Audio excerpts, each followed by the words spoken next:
सीधी एवं दिल्ली की प्रत्येक न्यूज का अपडेट सबसे पहले पाने के लिए चैनल को सब्सक्राइब करें और बेल आइकॉन प्रेस करें। लंबी जद्दोजहद के बाद सीधी जिला बड़ी मुश्किल से कोरोना पॉजिटिव मरीजों की इलाज के बाद से मुक्त हो गया था, लेकिन एक बार फिर से सीधी जिले पर कोरोना संक्रमण का खतरा मंडराने लगा है, जो सीधी जिले के लोगों के लिए चिंता की बात है। 19 जून को मुख्य चिकित्सा और स्वास्थ्य अधिकारी डॉक्टर बी एल मिश्र ने जानकारी देकर बताया कि विगत दिवस 19/6/2020 को जिले में 2 नए केस कोरोना पॉजिटिव पाए गए हैं। पहला केस 43 वर्षीय व्यक्ति ग्राम पुरुषोत्तमगढ़ से मरिया के रहने वाले हैं। वो दिनांक 15 जून 2020 को दिल्ली से 6 लोगों के साथ प्राइवेट वाहन से आए। इनमें से क्रमशः एक व्यक्ति सतना और 4 रीवा में उतर गए। 16 जून 2020 को सायं 5 बजे के लगभग अपने घर पहुंचे, जिसकी सूचना प्राप्त होने पर इनको जीएनएम कोविड केयर सेंटर में 17 जून को भर्ती कर दिया गया और सैंपल लिया गया, जिसकी रिपोर्ट 19 जून को पॉजिटिव पाए जाने पर जीएनएम कोविड हेल्थ केयर सीधी में भर्ती करा दिया गया। साथ ही पुरुषोत्तमगढ़ को कंटेनमेंट एरिया घोषित कर दिया गया है। मुख्य चिकित्सा एवं स्वास्थ्य अधिकारी डॉक्टर मिश्र ने दूसरे केस के विषय में जानकारी देते हुए बताया कि दिनांक 18/6/2020 को 21 वर्षीय व्यक्ति चेन्नई से विशेष बस द्वारा 33 लोगों के साथ यात्रा करके आया था। 10 यात्री सीधी पहुंचने के पूर्व ही रास्ते में अलग अलग स्थानों पर उतर गए।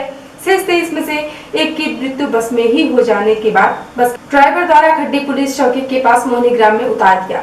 मृतक का गृह ग्राम खिरखोरी है। उक्त मृतक का सैंपल कराया गया, जिसकी रिपोर्ट पॉजिटिव पाए जाने पर कोरोना प्रोटोकॉल अनुसार दाह संस्कार के लिए भेज दिया गया। शेष 22 यात्री सीधी एवं रामपुर क्षेत्र के बताए गए।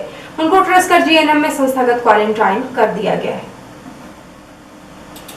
जिले के सभी लोगों को सतर्कता और सावधानी रखने की आवश्यकता है। यदि कोई भी व्यक्ति जिले के बाहर से कोरोना प्रभावित स्थानों से वापस आ रहे हैं तो उसकी सूचना प्रशासन को अनिवार्य रूप से दे तथा 14 दिनों के लिए अनिवार्य रूप से होम क्वारंटाइन रहे। इस दौरान वे घर के अन्य सदस्यों के संपर्क में भी नहीं आए। कलेक्टर श्री चौधरी ने कहा कि कोविड-19 के लक्षणों का खुलासा न करना आपके और आपके परिवार के लिए खतरनाक है और ये खतरनाक साबित हो सकता है।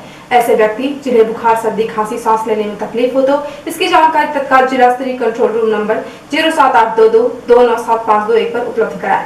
उन्होंने कहा कि जिले में नियमित रूप से सक्रिय निगरानी की जा रही है ताकि किसी भी संभावित संदिग्ध संक्रमित की प्रारंभिक स्तर पर ही पहचान कर उन्हें उपयुक्त इलाज उपलब्ध कराया जा सके एवं संक्रमण फैलने के खतरे को कम किया जा सके। उन्होंने कहा कि सभी की सक्रिय सहभागिता से जिले में कोरोना संक्रमण के फैलने को रोका जा सकता है। सभी शासन प्रशासन द्वारा जारी निर्देशों का पालन करें, स्वयं सुरक्षित रहें और अन्य लोगों को भी सुरक्षित रखें। प्रधानमंत्री श्री नरेंद्र मोदी द्वारा गरीब कल्याण रोजगार अभियान का शुभारंभ वीडियो कॉन्फ्रेंसिंग के माध्यम से किया गया। यह अभियान सीधे से 6 राज्यों को 116 जिलों में चलाया जाएगा, जिसके माध्यम से ग्रामीण क्षेत्र में रोजगार सृजन के साथ साथ अधोसंरचना का भी विकास किया जाएगा। कलेक्टर रविंद्र कुमार चौधरी द्वारा वेबकास्ट के माध्यम से शुभारंभ समारोह में सम्मिलित हुए।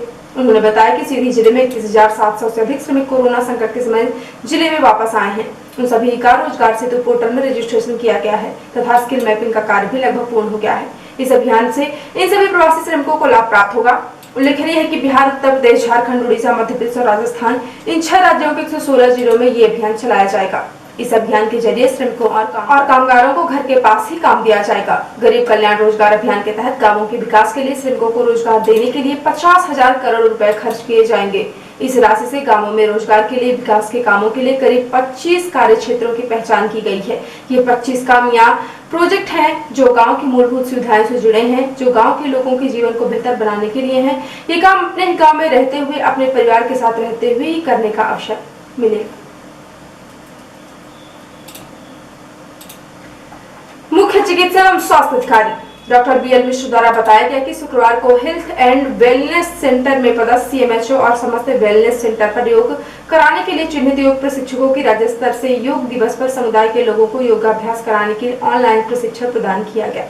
उक्त के संबंध में जिले में संचालित 42 हेल्थ वेलनेस सेंटरों पर 21 जून को योग दिवस पर एवं उसके बाद शारीरिक दूरी का पालन करते हुए योग कराने के लिए निर्देशित किया गया है। मुख्य चिकित्सा एवं स्वास्थ्य अधिकारी डॉक्टर मिश्र द्वारा योग एवं योग दिवस के बारे में जानकारी देते हुए बताया गया कि योग दिवस हर साल 21 जून को मनाया जाता है। इस साल कोविड-19 महामारी के कारण अंतर्राष्ट्रीय योग दिवस 2020 की थीम है घर में रहते हुए अपने परिवार के साथ योग करना।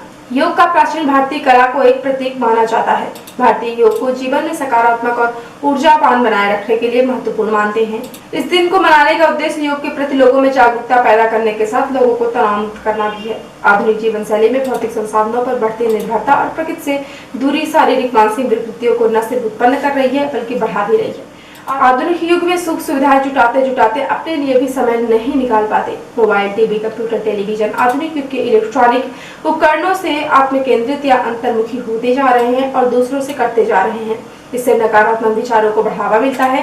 नतीजन अवसाद, अकेलापन जैसी कई बीमारियों के शिकार हो रहे हैं। पहले कैंसर हजारों में से किसी एक को होता था, अब आम बीमारी की तरह हो गई है। अस्थमा, सांस लेने में तकलीफ, सर्वाइकल, सिरदर्द, आंखों में दर्द, मधुमेह, मोटापा, जोड़ों और मांसपेशियों में दर्द होना, आंखों में जलन, लीवर फेलियर, फैटी लीवर, हृदय रोग, सिरोसिस, मानसिक बीमारियां खूब हो रही हैं।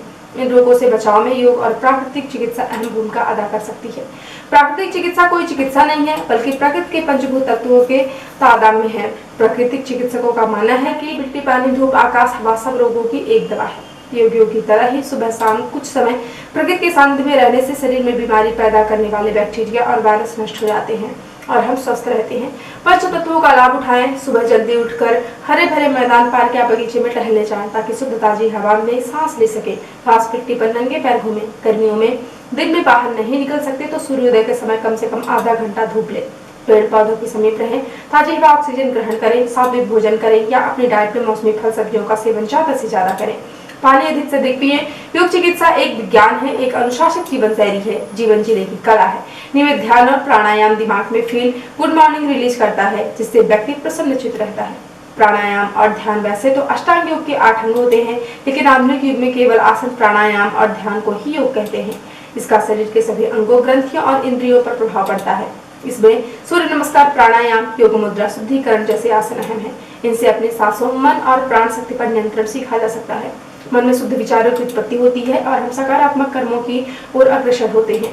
हमारा जीवन तनाव रहित हो जाता है। नियमित योग के अभ्यास से जीवन शैली में बदलाव आता है।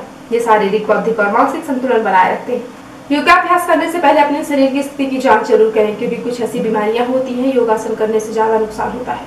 अल्सर, कोलाइटिस, हर्निया जैसी बीमारियों में पीछे झुकने वाले आसन नहीं करने चाहिए। इसी तरह स्पाइनल प्रॉब्लम, सर्वाइकल स्पॉन्डिलाइटिस जैसी बीमारियों में आगे झुकने वाले आसन न करें। इसी तरह उच्च रक्तचाप, हार्ट प्रॉब्लम है तो चिपिंग या बहुत जोर लगाकर करने वाले योगासन न करें। सिर दर्द है तो कठिन आसन न करें। जुकाम, बुखार, दस्त, मानसिक धर्म की अवस्था में योगासन बिल्कुल न करें। योगाचार्य की देखरेख में ही योगासन करें। सिजेरियन ऑपरेशन करा चुकी महिला कम से कम 6 महीने तक योगासन न करें। जिन लोगों को किसी अंग का ट्रांसप्लांट हुआ है वे 1 महीने के बाद डॉक्टर की देखरेख में योगासन या व्यायाम कर सकते हैं। बाईपास सर्जरी के मरीज खान पान का ध्यान रखते हुए 1 महीने के बाद योग गुरु की देखरेख में ब्रीदिंग, प्राणायाम, योगाभ्यास शुरू कर सकते हैं। योगाभ्यास करने का समय सबसे अच्छा सुबह का माना जाता है, क्योंकि सुबह हम कम से कम 6 घंटे खाली पेट रहते हैं। सूर्योदय या ब्रह्म मुहूर्त का समय सबसे अच्छा माना जाता है, क्योंकि इस दौरान पेट काफी हल्का होता है और नींद लेने के बाद शरीर काफी रिलैक्स होता है। योगाभ्यास करने के समय ध्यान रखें कि आधे 1 घंटे पहले और बाद में कुछ खाएं पिए नहीं। योगाभ्यास के दौरान शरीर में ऊष्मा का स्तर बढ़ जाता है। नहाना हो तो 1 घंटे बाद नहाएं। योगाभ्यास जमीन पर सीधा न करके मैट, चटाई या दरी पर ही करें, क्योंकि योगा करते हुए शरीर से ऊर्जा निकलती है। जिला शिक्षा अधिकारी नवल सिंह ने जानकारी देकर बताया है कि दिनांक 22 जून से 10 बजे से 10:20 तक दूरदर्शन पर आओ अंग्रेजी सीखे कार्यक्रम का प्रसारण किया जाएगा। उन्होंने बताया कि लॉकडाउन के कारण स्कूल बंद है, छात्रों की पढ़ाई बाधित न हो, इसीलिए छोटे बच्चों के लिए प्रतिदिन 11 से 12 बजे रेडियो पर शैक्षिक कार्यक्रम का प्रसारण किया जा रहा है। जिन अभिभावकों के पास एंड्रॉइड मोबाइल है उनके साथ बनाए गए डिजिटल व्हाट्सएप ग्रुप में भी 13 अप्रैल से प्रतिदिन शासकीय शालाओं के लिए एवं 1 मई से अशासकीय विद्यालयों के लिए कक्षावार अध्यापन सामग्री उपलब्ध कराई जा रही है। मध्य प्रदेश दूरदर्शन पर सप्ताह में 5 दिन 11 मई से कक्षा 10 एवं 12वीं के लिए एवं 21 मई से कक्षा 9 एवं 11 के लिए शैक्षणिक प्रसारण हो रहा है।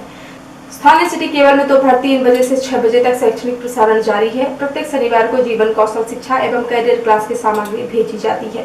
आगामी कार्य योजना के बारे में जिला शिक्षा अधिकारी श्री सिंह ने बताया कि जिनके घर में टीवी है उन बच्चों को प्रेरित करें कि अपने गांव के ऐसे बच्चों को जिनके पास टीवी नहीं है उन्हें अपने घर बुलाकर प्रसारण दिखाएं। जहां ग्राम पंचायत में टीवी है को प्रसारण के समय खुलवाएं। स्थानीय स्तर पर यदि कोई शिक्षक है, चाहे वह किसी भी शाला का हो, उसकी ड्यूटी लगाई जाएगी। आम जनता से भी अपील की गई है कि यदि उनके पास आसपास कोई बच्चा रहता है जिसके घर में टीवी नहीं है, उन्हें बुलाकर प्रसारण दिखाएं। ऐसे बच्चे जो किसी माध्यम से नहीं जुड़े हैं उनकी नामजद सूची तैयार की जाए और उन विद्यार्थियों से व्यक्तिगत संपर्क किया जाएगा। दिनांक 6 जुलाई से चैप्टरवार पढ़ाई की व्यवस्था की जा रही है। और अब से प्रादेशिक हलचल। राज्यसभा चुनाव में हिस्सा लेने वाले भाजपा विधायक ओम प्रकाश सकलेचा पॉजिटिव, संपर्क में आए 4 विधायकों का भी टेस्ट हुआ। झाबुआ में पति को छोड़कर प्रेमी के साथ जाने की सजा, पत्नी ने पति को कंधे पर बिठाकर गांव में घुमाया। मध्य प्रदेश में कोरोना वायरस संकट से निपटने के लिए गरीब कल्याण रोजगार योजना की शुरुआत, 24 जिलों के 2.5 लाख प्रवासी मजदूरों को मिलेगा रोजगार। और बालाघाट में 72 मजदूरों का आरोप, चीनी कंपनी ने कोरोना वायरस से संक्रमित बताकर काम से निकाला।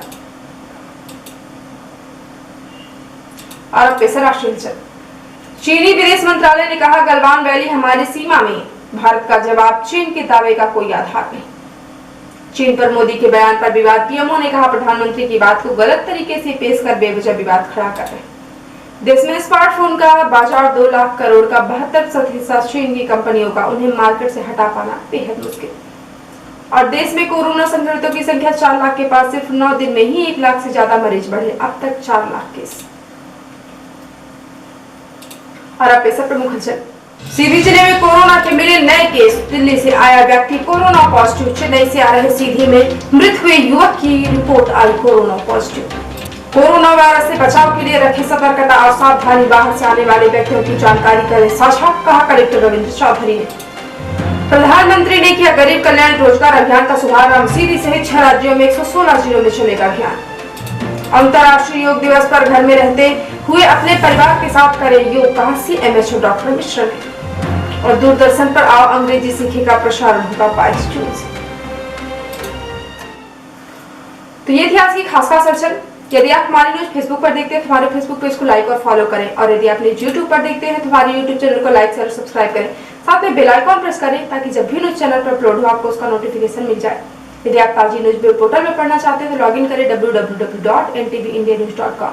सीधी एवं विंध्य क्षेत्र की प्रत्येक न्यूज का अपडेट सबसे पहले पाने के लिए जुड़े रहें नवीन नेटवर्क सिटी चैनल के साथ। नमस्कार।